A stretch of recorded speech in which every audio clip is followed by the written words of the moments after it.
It is on the way to go to the museum, and the museum is just across the bridge from the Eiffel Tower.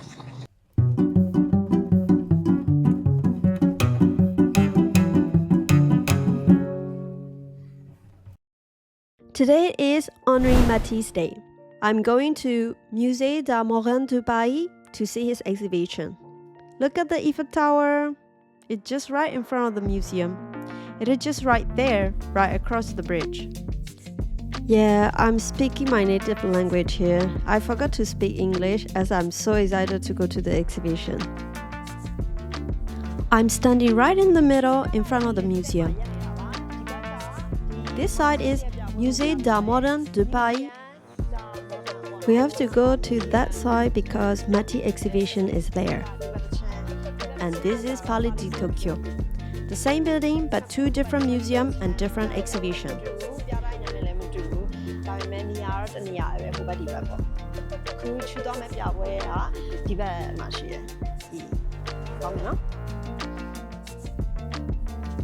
I'm going to the exhibition. It is a big space and a bit of raining today.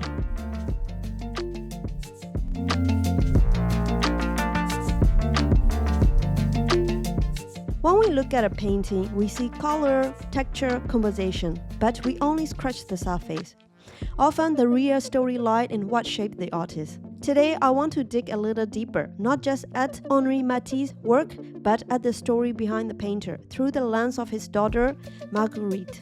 Because the more I understand her story, the more the art speaks. Before I enter this exhibition, while I'm wandering in this Musée d'Art Moderne, I want to go back and start by talking about Matisse.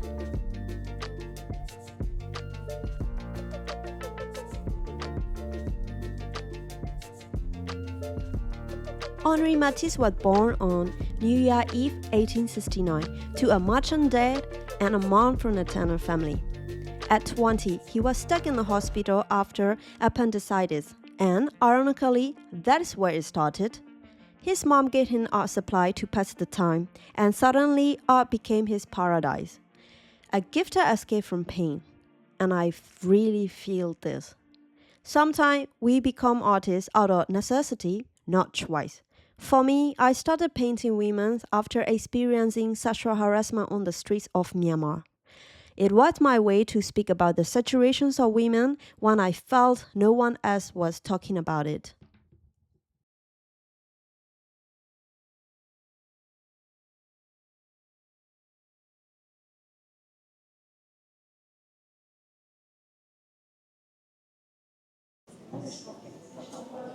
Matisse exploded onto the scenes with Fauvism, painting on espresso shots of color.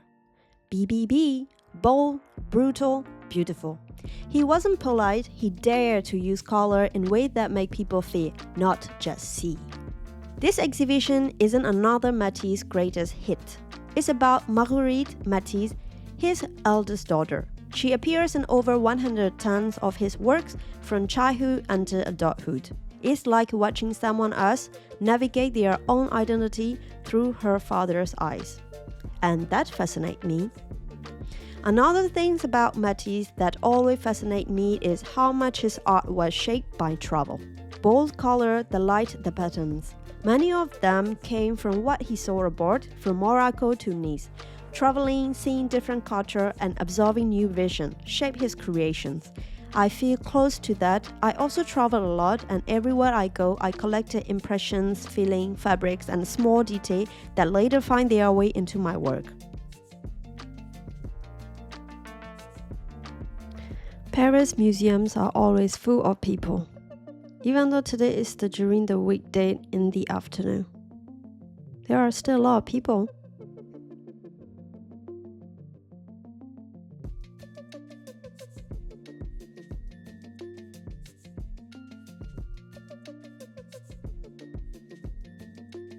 Let's talk about the daughter now. Marguerite was born in 1894 during his relationship with model Caroline Javelot.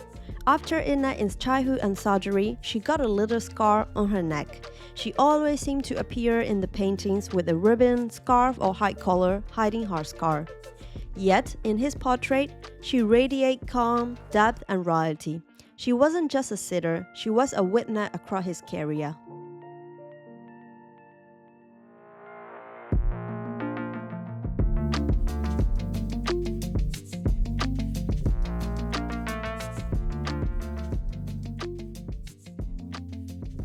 In 1923, she married an art critic and stopped posing, but she didn't vanish. Instead, she became his agent, organizer, and archivist. She wasn't just in his work, she was behind it, holding the whole system together. Matisse just had to paint and create peacefully, and after, she took care of everything for his career and art. At this point, I'm wishing that I have someone like her in my artist life. During World War II, she joined the French resistance as a courier. She was arrested, tortured, and nearly deported to Ravensbrück, but escaped when an Allied air raid stopped her train. After the war, she reunited with her father, and he drew 2 charcoal portraits of her. These are the last ones that he ever made of her. They carry a quiet, heartbreaking weight.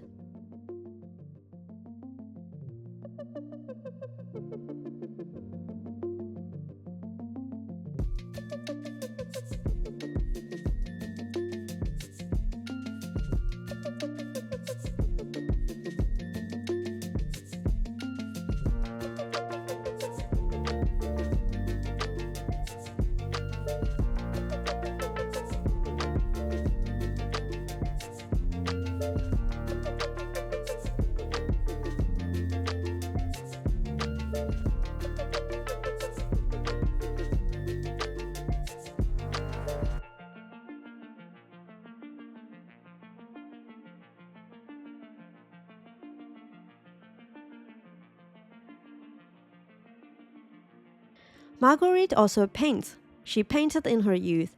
Some of her works were even collected by the Cohn sisters in Baltimore. Later, she experimented with fashion design, though it didn't take off.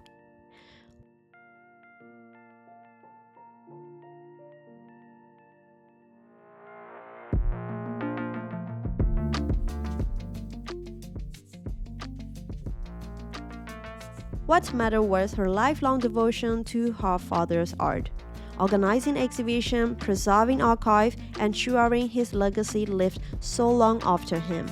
She died in 1982, but her fingerprints are on so much of what we see in Matisse today.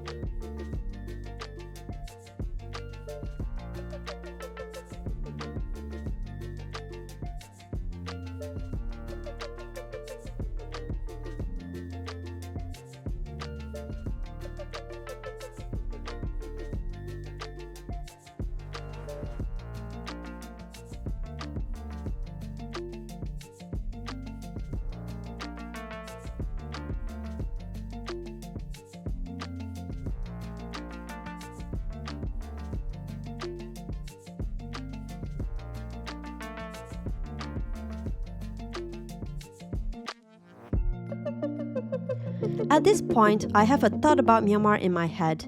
In Myanmar, we have very few museums and it's full of painting by male artists. Nobody really talk about who supported them behind the scenes, who made it possible for them to create and become famous.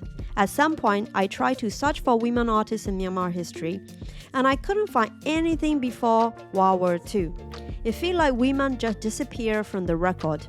I have a dream. One day, I hope I can be part of that history after more than 15 years as a full-time artist, with my work starting to be collected by the International Museum now. Or will I also be one of those who got erased? I don't know.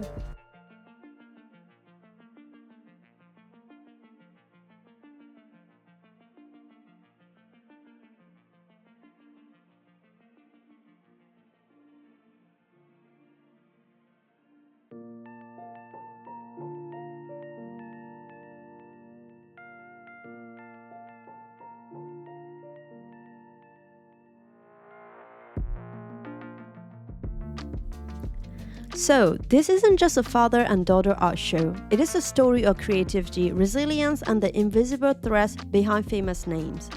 It is also a reminder that our work isn't just ours alone. It carries the echoes of those who stand beside us, often without recognition. For me, I'm always grateful to the people who helps and support me along this artist path, including those who encouraged me and watched when I started this YouTube channel. And don't forget, if you know anything about Myanmar women artists before World War II, leave it in the comments. I would love to learn more and maybe we can uncover this history together.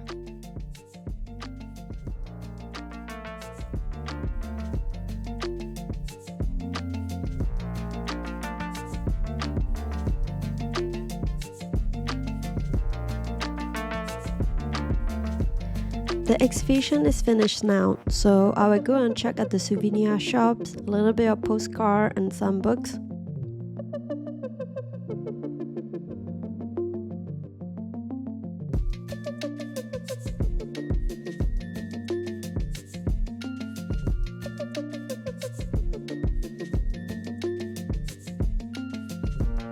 There is also a VR exhibition if you're interested in the technology, but after I'm seeing every painting in Rio, I don't think I want to see it through lens, so I'm going to skip that part.